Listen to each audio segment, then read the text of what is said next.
So good afternoon and welcome to Know Your Product session. आज तीन products के बारे में डिटेल्स में डिस्कशन करेंगे।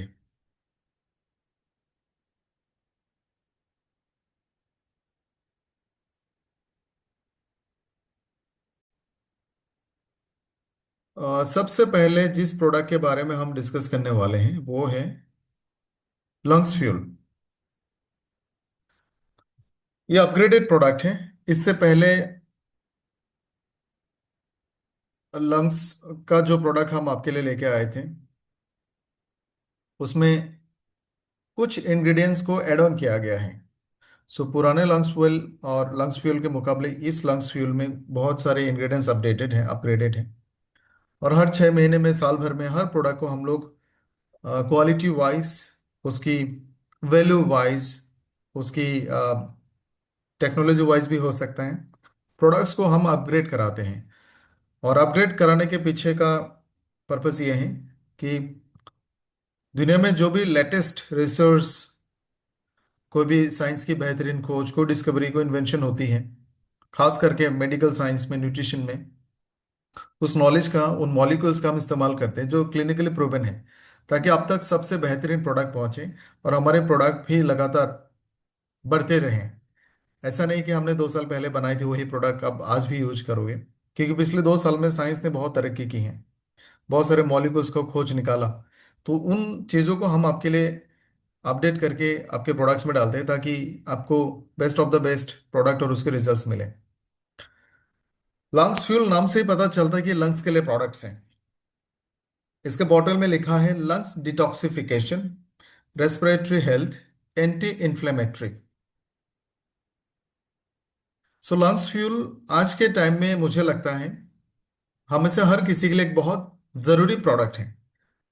हवा का जो पोल्यूशन है, एयर पोल्यूशन, कम ज्यादा हर सिटी में है, शहरों में है, और रिमोट एरियाज में भी, रूरल एरियाज में भी, गांव में भी आजकल हवा दूषित है। मोटरसाइकिल, गाड़ी की धुएं से नहीं बल्कि पेस्टिसाइड, खेतों में इस्तेमाल होने वाली केमिकल्स, ओजोन लेयर के टूटने से जो अल्ट्रा वायलेट रेडिएशंस आती हैं उसके कारण, बहुत सारे टॉक्सिन्स बहुत अलग अलग जगहों से रिलीज होते हैं उसके कारण एयर पोल्यूशन कम ज्यादा हर जगह में है। पेड़ पौधों को हमने काट के कम कर दिया। सो धरती पे ऑक्सीजन और कार्बन डाइऑक्साइड का जो बैलेंस है उसमें थोड़ा बहुत बदलाव है। सो हवा हर जगह में, सिवाय बहुत हाई अल्टीट्यूड के पहाड़ों में छोड़ के, हर जगह के हवा में थोड़ा बहुत प्रदूषण है। Same with water, soil. So हम जिस एनवायरनमेंट में रहते हैं आजकल, वो एनवायरनमेंट पूरा पूरा क्लीन नहीं है, प्योर नहीं है। उसमें बहुत सारे मिलावट हैं, उसमें बहुत सारे टॉक्सिन्स हैं। हमारा लंग्स हमारे नाक के थ्रू से, सांस लेने वाली पाइप के थ्रू से 24 घंटा हवा लेते रहते और छोड़ते रहती है। आपको शायद ये पता होगा कि अगर एक इंसान स्मोक करता है तो उसको जितना नुकसान होता है उससे ज्यादा नुकसान बगल में खड़े होने वाले इंसान को होता है जो स्मोक नहीं कर रहा है। जो बगल में खड़ा है उस इंसान को होता है, लेकिन वो स्मोक नहीं कर रहा है।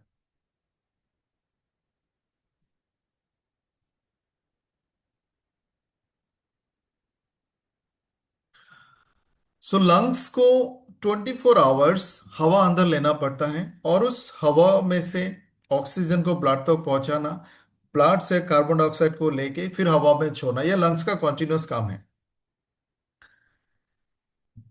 जो गाड़ियां सड़कों पे चलते, हमें यह लगता था कि ज्यादातर पोल्यूशन गाड़ी की धुआं से होती है। यह पूरा सच नहीं है। गाड़ियां जब सड़कों पे चलती, उसका जो टायर है वो जब घिसती है, वो पेट्रोलियम प्रोडक्ट है, रबर है उसमें, वो जब घिसती है, उस घिसने का कारण उसमें से केमिकल रिलीज होती हैं, और वो बहुत माइक्रो पार्टिकल्स, बहुत छोटा छोटा पार्टिकल्स में होता है, वो हवा में फैल जाते हैं। वो भी हमारी लंग्स के लिए बहुत खतरनाक है। अगरबत्ती के धुएं से लेकर, मॉस्किटो रिपेलेंट से लेकर, किसी भी तरह का धुएं धुआं हो, वो हमारी लंग्स तक पहुंचती है। तो हमारी लंग्स में 24 घंटा जो हवा पहुंचती है, उस हवा के थ्रू से बहुत सारे टॉक्सिन, हार्मफुल केमिकल्स हमारे बॉडी में पहुंच जाती है। स्मोकर्स, आप जो फोटो में लंग्स देख रहे हैं, दो बहुत ही खूबसूरत सब पिंक कलर के लंग्स हैं। जो स्मोकर्स लंग है वो डार्क कलर का होता है और उसके अंदर में छोटे छोटे जो बैलून्स होते हैं। मैं आपको थोड़ा सा एक एग्जांपल के साथ दूंगा। मान लेते हैं ये आपके लंग्स के अंदर में मौजूद एक छोटा सा एल्वियोले है, उससे भी बहुत छोटा है। ये दिखने में आपको काफी बड़ा दिख रहा है। इस तरह का बहुत सारे छोटे छोटे बैलून्स दोनों फेफड़ों में होता है। बहुत सारे छोटे छोटे बैलून्स, हजारों की लाखों की संख्या में। और इन बैलून के चारों तरफ खून की नलियों का एक बहुत बड़ा जाल होता है, जाला होता है। ब्लड वेसल्स के नेटवर्क होते हैं इस तरह से चारों तरफ। ये बैलून और ये ब्लड की जो पाइप्स है वो बहुत क्लोज कनेक्टेड होता है। जो भी खून वहां से गुजरता है वो आसानी से अपने अंदर मौजूद कार्बन डाइऑक्साइड को उन बैलून में छोड़ देता है, और वो बैलून में हवा भरा होता है और वहां से ऑक्सीजन ले लेता है। स्मोकर्स का जो लंग है उसके बैलून के अंदर में सिगरेट की धुएं का एक कोटिंग होता है, मोटा सा कोटिंग, जिसके कारण वो गैस एक्सचेंज नहीं हो पाता आसानी से। एल्वियोला तक हवा जा रहा है, उसके चारों तरफ में ब्लड के वेसल भी है, लेकिन खून की नली से कार्बन डाइऑक्साइड बैलून के अंदर तक, और बैलून के अंदर से ऑक्सीजन खून तक नहीं पहुंच पा रहे क्योंकि उसके अंदर में कोटिंग हो गया। इसके कारण स्मोकर्स को थकान होती है क्योंकि ऑक्सीजन नहीं मिल रही है। न्यूमोनिया जैसे बीमारियों में भी सिमिलर चीजें होती हैं। वायरस घुस जाने के कारण उन बलून्स के अंदर में वायरस इन्फ्लेम कर देती है, जिसके कारण गैसेस एक्सचेंज नहीं होती है। पोल्यूशन से भी होता है।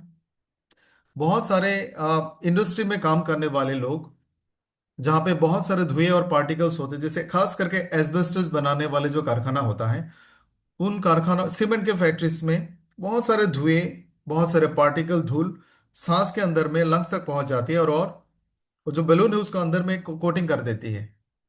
तो ये जो सिचुएशन है ये आज के टाइम में आम लोगों के लंग्स में भी देखा जाता है। कोविड के बाद से कहा जाता है कि लंग्स की जो कैपेसिटी है वो थोड़ी सी कम हो गई है। सो लंग्स फ्यूल आज के टाइम में हम में से हर किसी के लिए एक बहुत ही रेलेवेंट प्रोडक्ट है।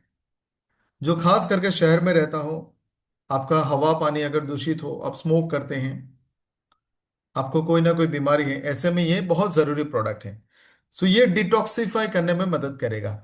अब लंग्स की पोल्यूशन, लंग्स की टॉक्सिसिटी दो तरह से हो सकता है। एक बाहर से होता है, अपने हवा में जो भी कंज्यूम किए होंगे उससे हो सकता है। एक होता है आपके खाने पीने में जो भी टॉक्सिन्स बॉडी में गया होगा वो ब्लड से सर्कुलेट होता है, वो भी लंग्स में एब्जॉर्ब हो सकती है। एक बहुत खतरनाक बीमारी जिसका नाम है ट्यूबरकुलोसिस, टीबी, उसमें भी दोनों लंग्स में बैक्टीरिया भर जाते हैं, जो पल्मोनरी टीबी है, और लंग्स ठीक से काम नहीं करती। सो लंग्स को डिटॉक्सिफाई करने में लंग्स फ्यूल आपको हेल्प करती है। आपकी पूरी सांस लेने का जो प्रोसेस है, मैकेनिज्म है, उसको बेहतर बनाती है, और ये एंटी इन्फ्लेमेटरी है। इसके इंग्रेडिएंट्स के बारे में डिटेल में जानते हैं। तुलसी, स्टिंगनिंग नेटल और अदरक डाला गया है इसमें। हम सबको पता है कि बचपन में हमें सांस की बीमारी में, खांसी में, सर्दी जुकाम में, बुखारों में तुलसी का रस में शहद, अदरक का रस मिला के दिया जाता था। और आयुर्वेदिक कॉफ सिरप भी सिमिलर फॉर्मूले से ही बनती है।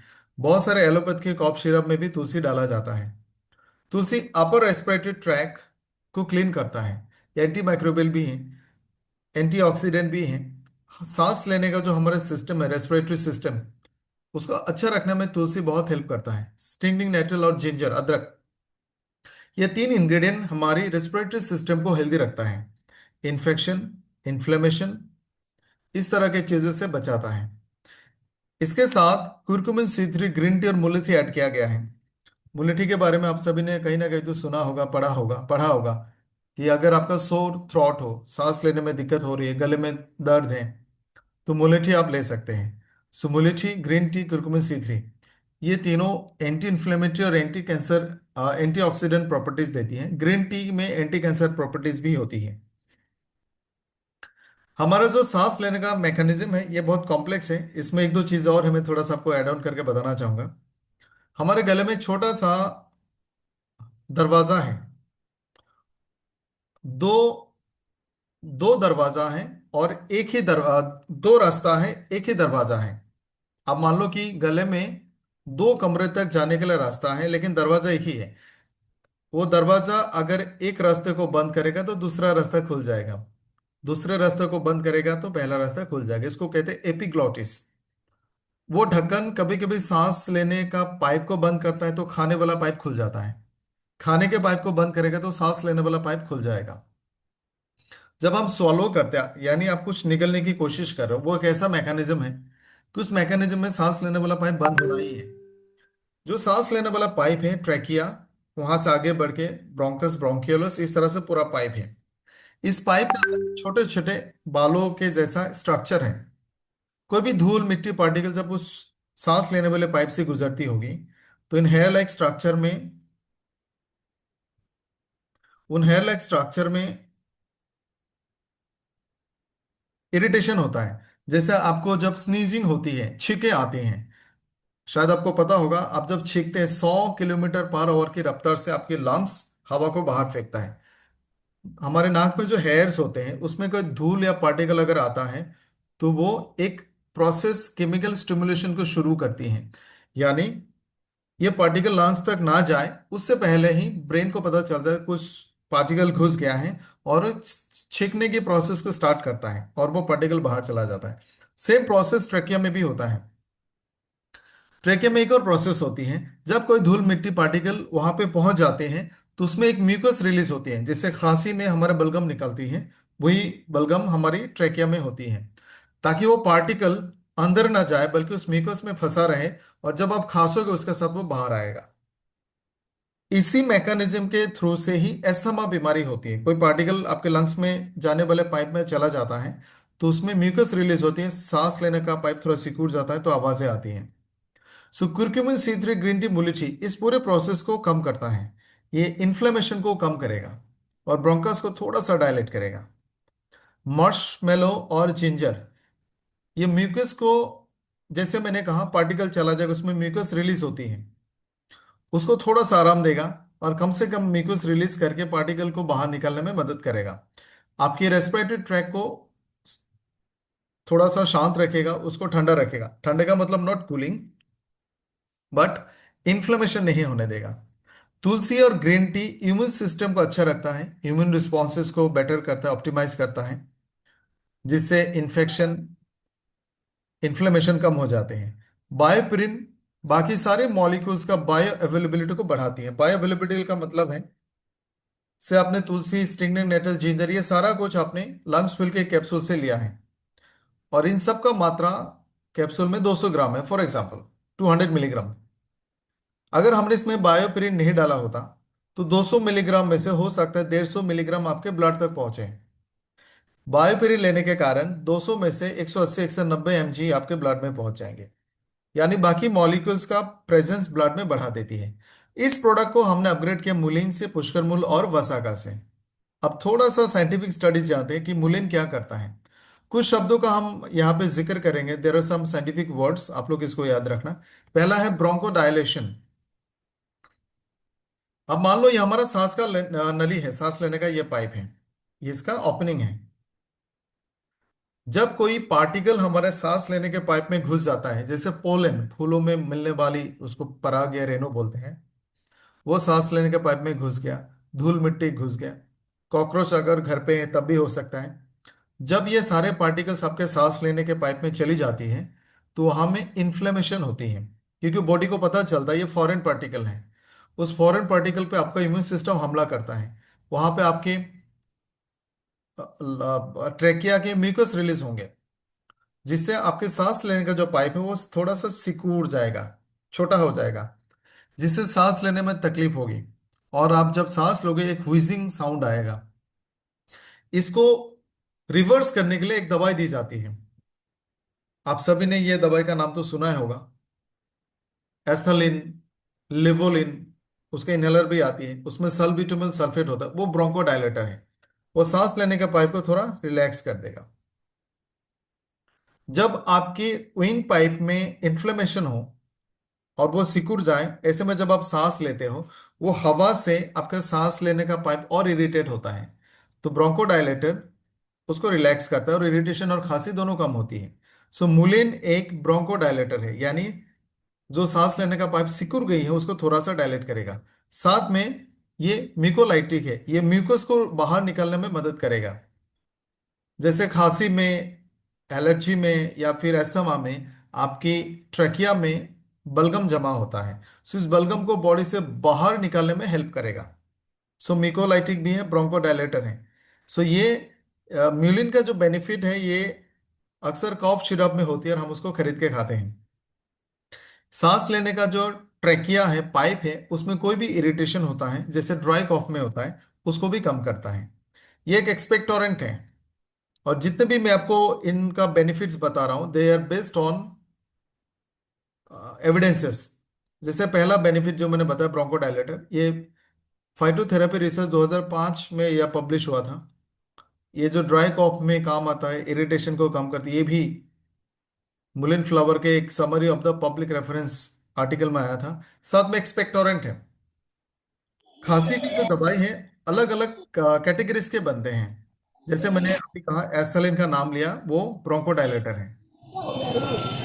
एक और दवाई आती है, उसका नाम है एम्ब्रोडिलेस।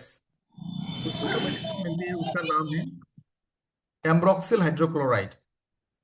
ये बलगम को बाहर निकलने में मदद करता है, म्यूकस को बाहर निकलने में हेल्प करेगा। ये दवाई लेने से जो आपका म्यूकस है, बलगम है, वो थोड़ा सा पतला हो जाता है और ये बड़े आसानी से खांसी के साथ बॉडी से बाहर आती है। इसको कहा जाता है एक्सपेक्टोरेंट। सो मुलेन ब्रोंकोडायलेटर है, म्यूकस को क्लियर करता है, बाहर निकलने में मदद करता है, ड्राई कॉफ को कम करता है और इरिटेशन को भी कम करता है। Multi effective ingredient. सो ये हर तरह का खांसी, लंग्स फ्यूल आप किसी को भी किसी भी तरह का खांसी की बीमारी में दे सकते हैं।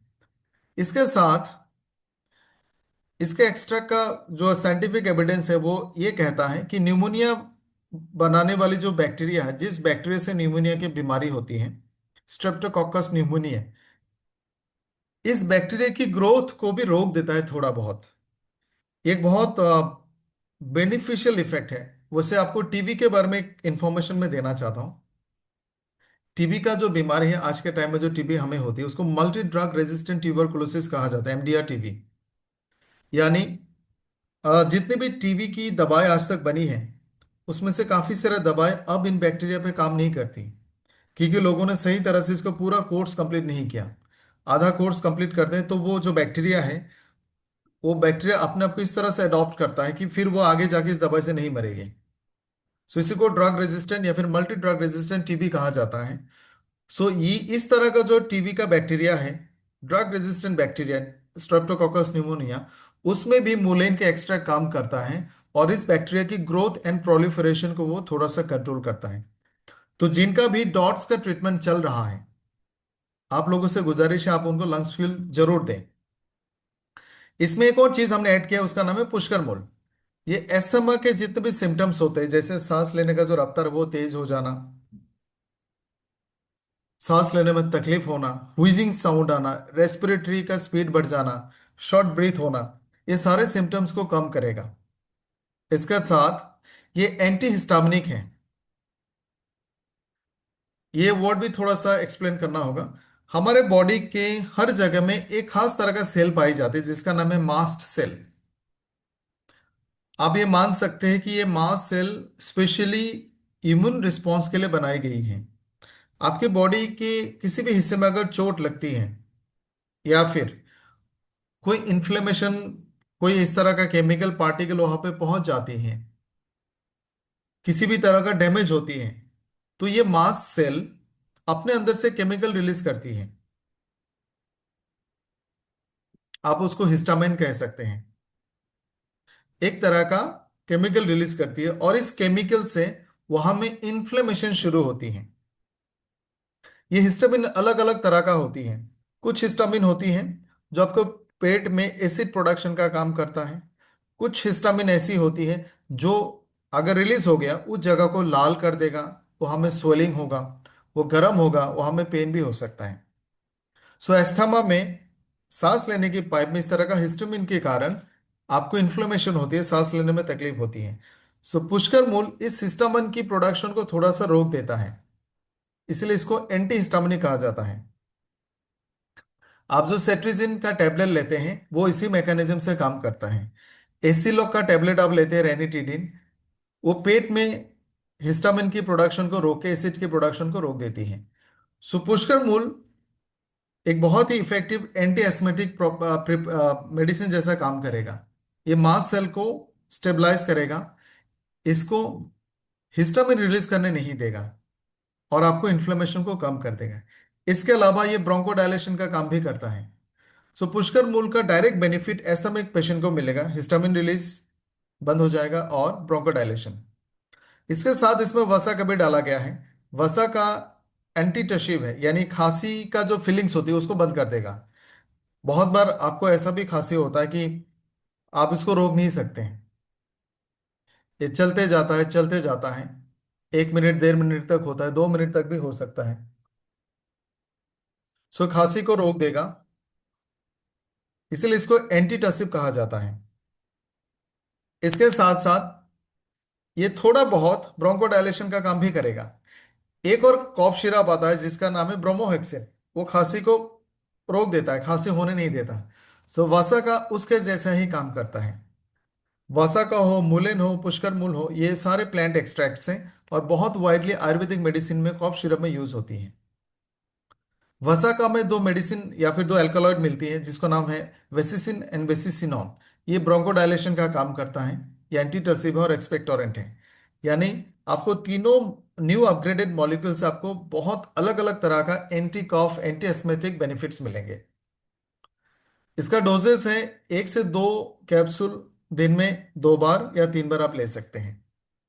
एक और प्रोडक्ट के बारे में हम बात करेंगे, प्रो वाइटलाइजर H12। बहुत बार इस प्रोडक्ट को हम मिसअंडरस्टूड करते हैं, हमें लगता है ये एक रिप्रोडक्टिव हेल्पिंग प्रोडक्ट नहीं है। एक इंसान का जो डेली का एक्टिविटी होता है, चलना फिरना, उठना बैठना, काम करना, मूवमेंट करना, फिजिकल एक्टिविटी होना, मेंटल एक्टिविटी होना, सुबह 8 या 9 बजे से लेकर शाम को 7-8 बजे तक आप बहुत ही एक्टिव रहते हैं, फिजिकली, मेंटली, इमोशनली, साइकोलॉजिकली। इस प्रोसेस में आपको बहुत सारा एनर्जी की जरूरत होती है, और ऐसे भी बहुत सारे न्यूट्रिशन की जरूरत होती है जो ब्लड, जो ब्रेन और बॉडी को कोऑर्डिनेट करें। आपने जो सोचा, आपको जो करना है, उस तरह से आपका बॉडी कोऑर्डिनेट करता है। एक दिन में एक फुल डे वर्किंग इंसान बहुत ज्यादा एनर्जी स्पेंड करता है और उसका एक मेजॉरिटी एनर्जी ब्रेन के द्वारा इस्तेमाल की जाती है।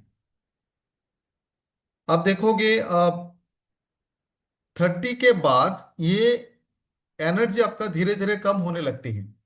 इसका कारण ये नहीं है कि हमने खाना कम खाया, इसका कारण है कि 30 के बाद से हमारे एनिमन की मात्रा कम होने लगती है, सेल्स बूढ़े होने लगते हैं, मेटाबॉलिज्म स्लो होने लगती है, ब्रेन बॉडी कोऑर्डिनेशन होने लगती है, और बहुत सारे खास न्यूट्रिशन की मात्रा भी बॉडी में धीरे धीरे कम होने लगती है। सो प्रो वाइटलाइजर H12 एक कंप्लीट प्रोडक्ट है। आप इसको मेल टॉनिक कह सकते हैं, टॉनिक फॉर एवरीथिंग। ये वाइटेलिटी एंड स्टेमिना को बढ़ाएगा, आपके रोजमर्रे की भागदौड़ की जिंदगी में आपको एनर्जी देगा। ये टेस्टोस्टेरोन की मात्रा को भी बढ़ाएगा, muscle growth, muscle recovery, wear and tear होने से उसको रिपेयरिंग इसमें हेल्प करेगा, परफॉर्मेंस, एक्टिविटी, फिजिकल परफॉर्मेंस को बढ़ाएगा, और आपकी ब्रेन फंक्शन और मूड को इनहेंस करेगा।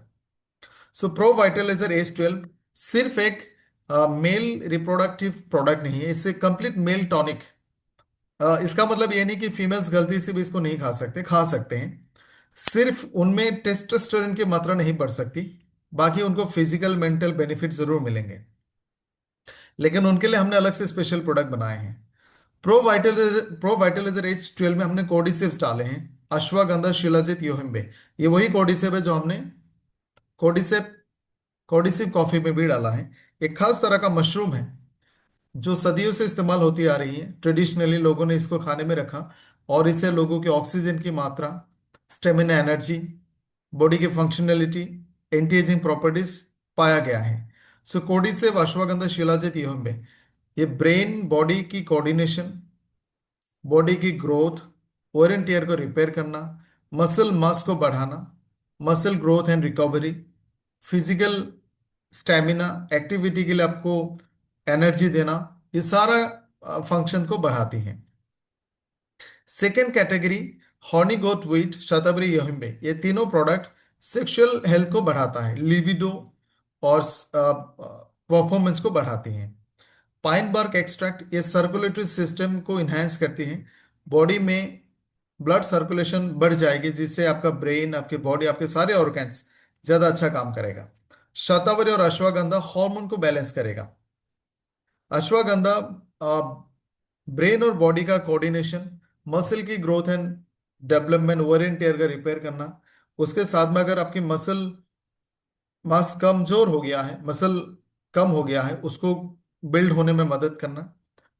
ब्रेन के फंक्शन, मूड, स्ट्रेस को कम करना, इन सारे फंक्शंस को बढ़ाता है। पाइन बार्क हॉर्नी गोट इरेक्टल डिस्फंक्शन जो मेल में होता है उसको कम कर सकता है। पिपरिन एंटी इन्फ्लेमेटरी है, और ये साथ में बाकी इंग्रेडिएंट्स का अवेलेबिलिटी बढ़ा देती है। इसको हमने इनहेंस किया है, अपग्रेड किया है टेस्टोफेन, कॉच बीच, गोखरू और कोरियन रेड जिनसेंग। ये सारे मॉलिक्यूल्स का एक बार साइंटिफिक एविडेंस देख लेते हैं। टेस्टोफेन ये पेटेंटेड है, ट्रेडमार्क वाला भी है। ये फेनुग्रीक है, आपको फेनुग्रीक बड़े आसानी से कहीं भी मिल सकती हैं। फेनुग्रीक में जो एक्टिव मेडिसिनल कंपाउंड पाई जाते हैं उसका नाम है फेनुसाइड। आमतौर पे कोई भी फेनुग्रीक में आपको 15, 20, 25% फेनुसाइड मिलती है, एक तरह का ग्लाइकोसाइड है।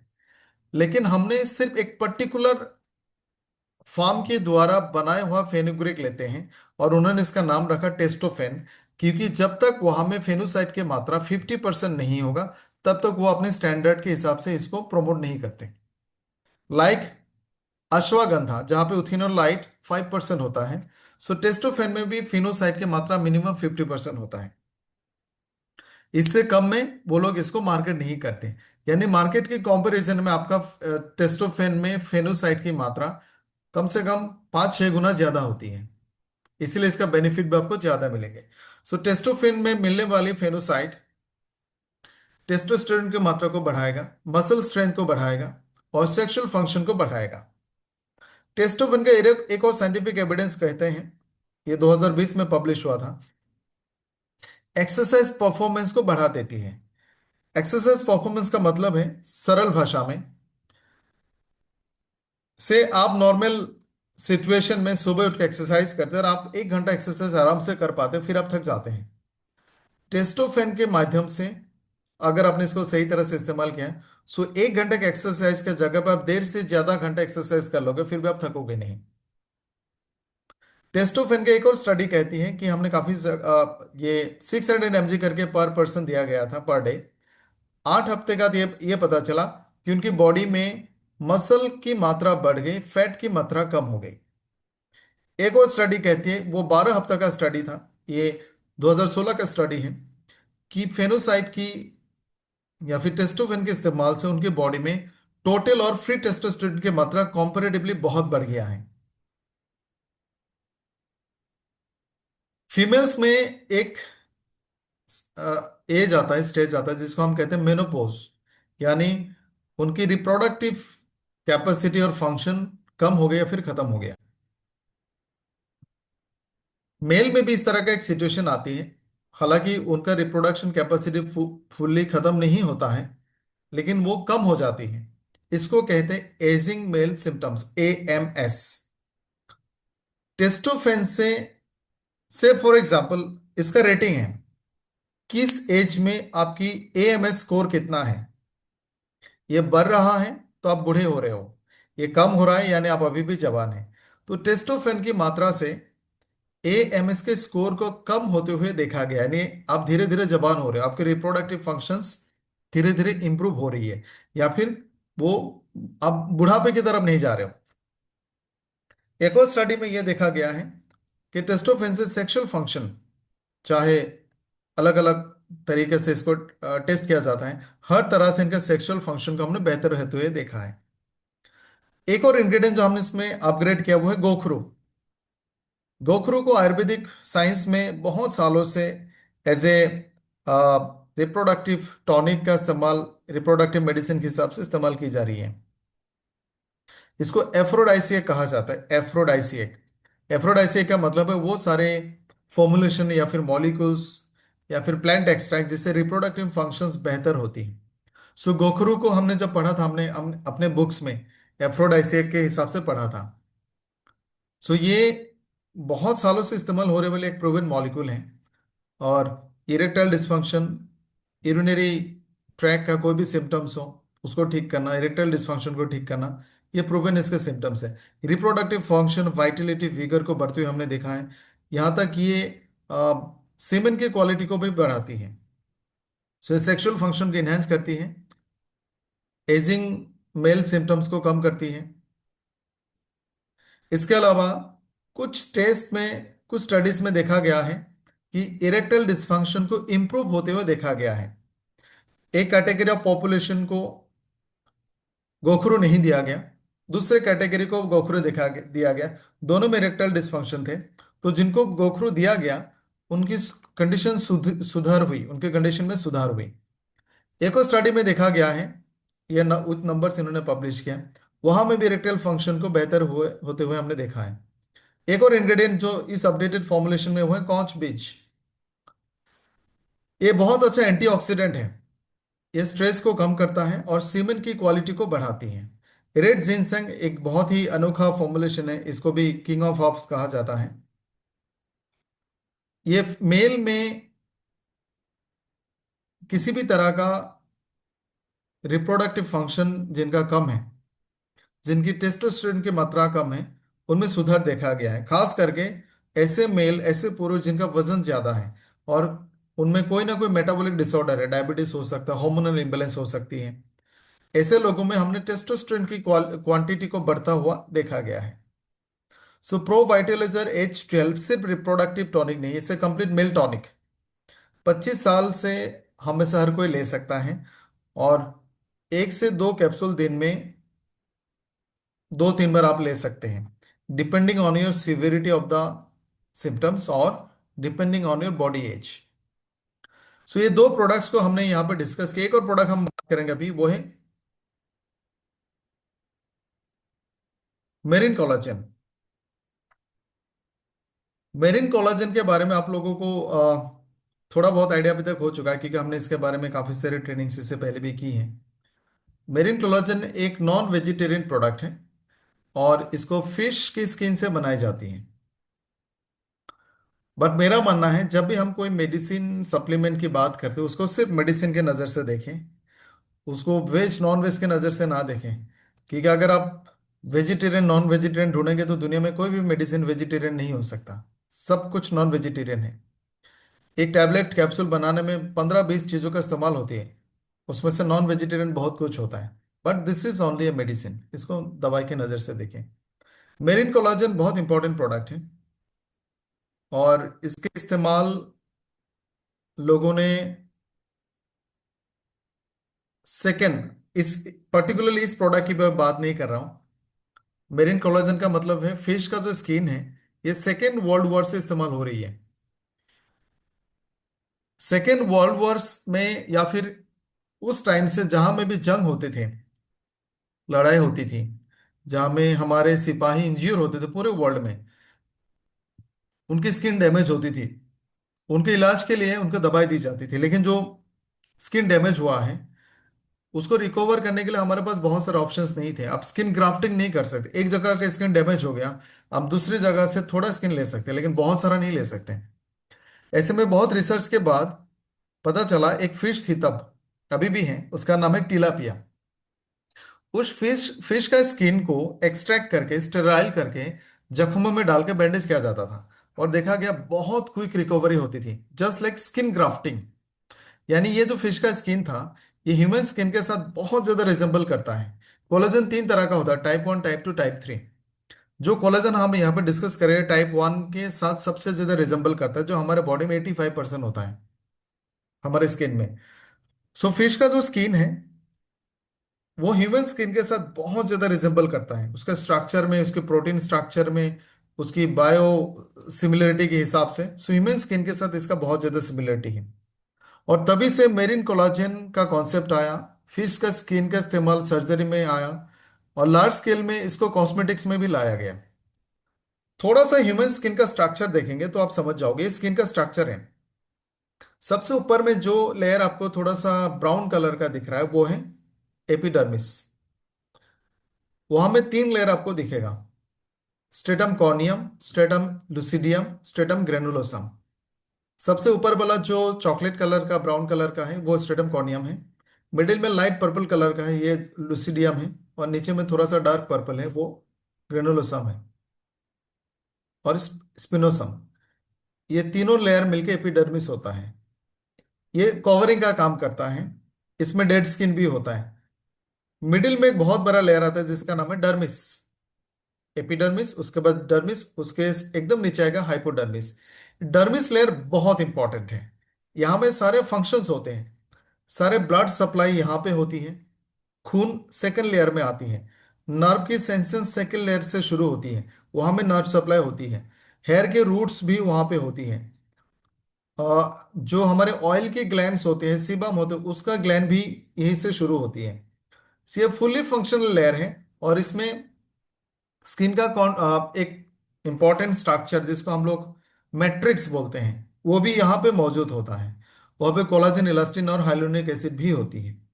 So middle layer functional layer है। और इसी के ऊपर डिपेंड करके आपका बाहर का स्किन हेल्दी बनता है। ये डर्मिस का स्ट्रक्चर को देखो। यहाँ में जो लंबा लंबा नीचे का जो स्ट्रक्चर है, जहाँ पे एरोस हमने लगा के रखे, जो थोड़ा डार्क ब्राउन कलर का लाइन लाइन है, वो कोलाजन है।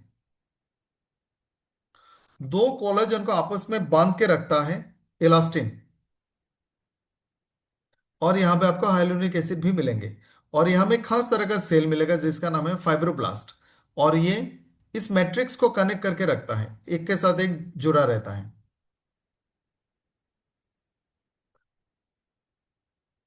डर्मिस स्किन का 90% कवर करता है। एपिडर्मिस और हाइपोडर्मिस मिलकर सिर्फ 10%। बाकी 90% आपका जो स्किन है वो डर्मिस से बनती है, मिडिल लेयर से। और इसका सबसे बड़ा जो कंट्रीब्यूटिंग पार्ट है कोलाजन, इलास्टिन और हाइलुरोनिक एसिड।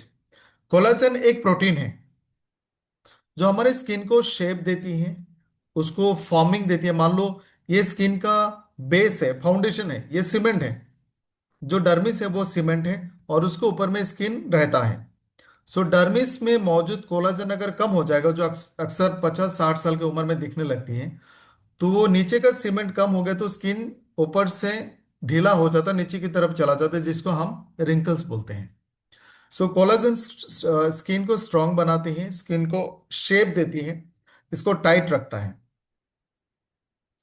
हमारा स्किन टाइप 1, टाइप 2 और टाइप 3 कोलाजन से बनता है। 80% टाइप 1 कोलाजन है और बाकी 15% टाइप 3 है। फॉर्चुनेटली जो कोलाजन हम आपके लिए लेके आए हैं वो 90% टाइप 1 के साथ मैच होता है। हर फिश का कोलाजन हमारे इंसान के स्किन के साथ मैच नहीं करता। दुनिया में लगभग सारे एनिमल्स के साथ टेस्ट की गई है, हर तरह का जानवर का स्किन को चेक किया गया, लेकिन मेरिन फिश का जो स्किन है उसका रिजेम्बलेंस हमारे स्किन के साथ 90% मैच होता है। वक्त के साथ आपका स्किन में मौजूद इलास्टिन, कोलाजिन, हाइलुरोनिक एसिड की मात्रा धीरे धीरे धीरे कम होती है और स्किन ऐसे ढीला होकर नीचे आ जाते हैं, जिसको आप रिंकल्स बोलते हैं। वक्त के साथ कोलाजन की मात्रा और क्वालिटी दोनों कम होता है और ये रिपेयर नहीं होता है, क्योंकि उतना कोलाजन हम नहीं खा सकते, उतना कोलाजन का हमारे पास सोर्सेज भी नहीं है। सो ये नेचुरली कम होता है और नेचुरली रिप्लेनिश नहीं होता। हर साल करीब 1-2% कोलाजन आपका कम हो जाएगा, कोलाजन इलास्टिन। सो इसको पूरा पूरा कवर करने के लिए आपको कोलाजन का सप्लीमेंट लेना ही पड़ता है। बहुत सारे दूसरे कारणों से भी आपका कोलाजन डैमेज हो सकते हैं, जैसे ultraviolet radiation, smoking, nutrition deficiency, stress, pollution, alcohol, ageing के कारण, फ्री रेडिकल्स के कारण, नींद ना आने से, हार्मोनल चेंजेस से, और बहुत ज्यादा शुगरी फूड लेने से या कार्ब्स लेने से। सो स्किन के लिए कुछ हेल्दी प्रैक्टिस जरूरी है: hydration, nutrition, sleep and stress को कम करना। सो एक मेरिन कोलाजन प्रोडक्ट हम आपके लिए पेश करते हैं, जो जापानीज इंजा कंपनी से मंगवाई जाती हैं। एंड ये माना जाता है कि दुनिया का सबसे बेहतरीन मेरिन कोलाजन, ये पेटेंटेड है। इसको हमने मैंगो फ्लेवर से इनहेंस किया और इसको हमने फोर्टिफाई किया विटामिन सी, ई, बायोटिन, कुर्कुमिन, कॉपर और जिंक से। ये हाइड्रोलाइज्ड कोलेजन पेप्टाइड से। पेप्टाइड का मतलब आप मान लो छोटा प्रोटीन। हम इसको बड़ा प्रोटीन तो नहीं कह सकते जिसमें बहुत सारे अमीनो एसिड है, ऐसा नहीं है। ये दो तीन अमीनो एसिड से बनते हैं और हाइड्रोलाइज्ड है। हाइड्रोलाइज्ड का मतलब ये मान सकते हैं कि इजी टू बी डाइजेस्टेड, बहुत आसानी से ये एब्जॉर्ब हो जाएगा।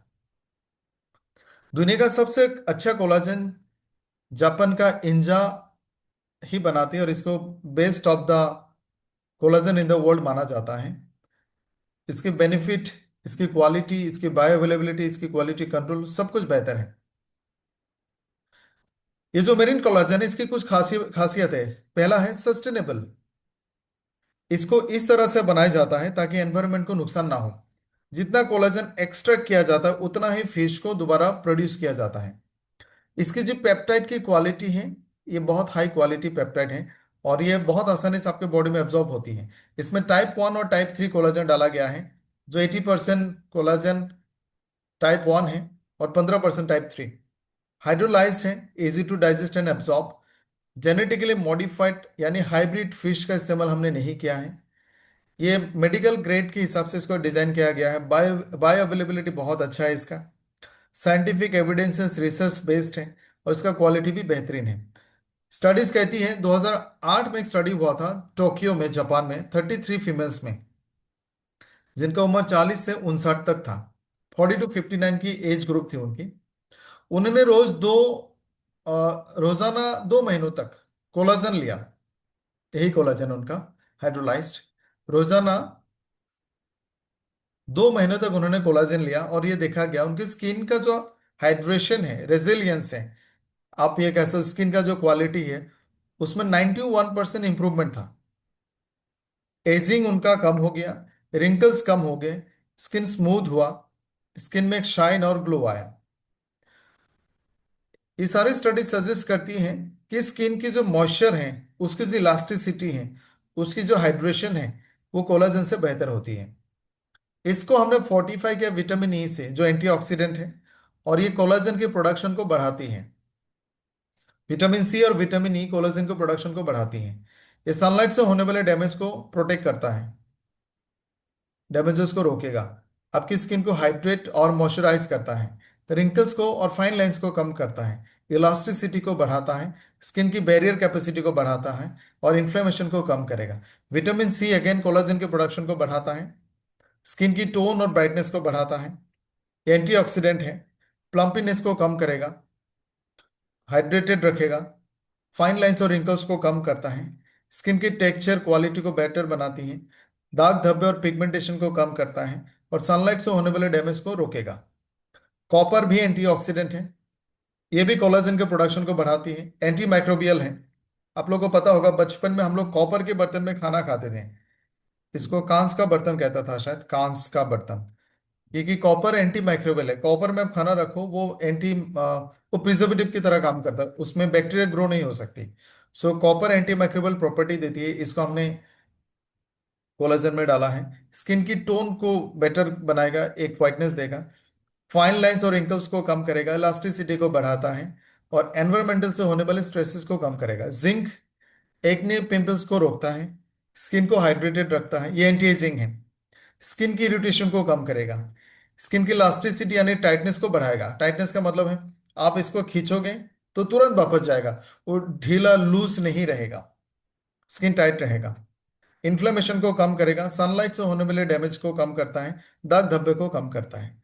कोई भी जो मार्केट में मिलने वाले कोई भी कोलाजन है उसके मुकाबले आपके कोलाजन में बहुत सारे खासियत हैं। ये हाइड्रोलाइज्ड है और जापानीज इंजा के मेरिन कोलाजन से बनाया गया है। दूसरा वाला एनिमल सोर्सेज से ली गई है, जिसमें एनिमल बोन्स का इस्तेमाल होता है।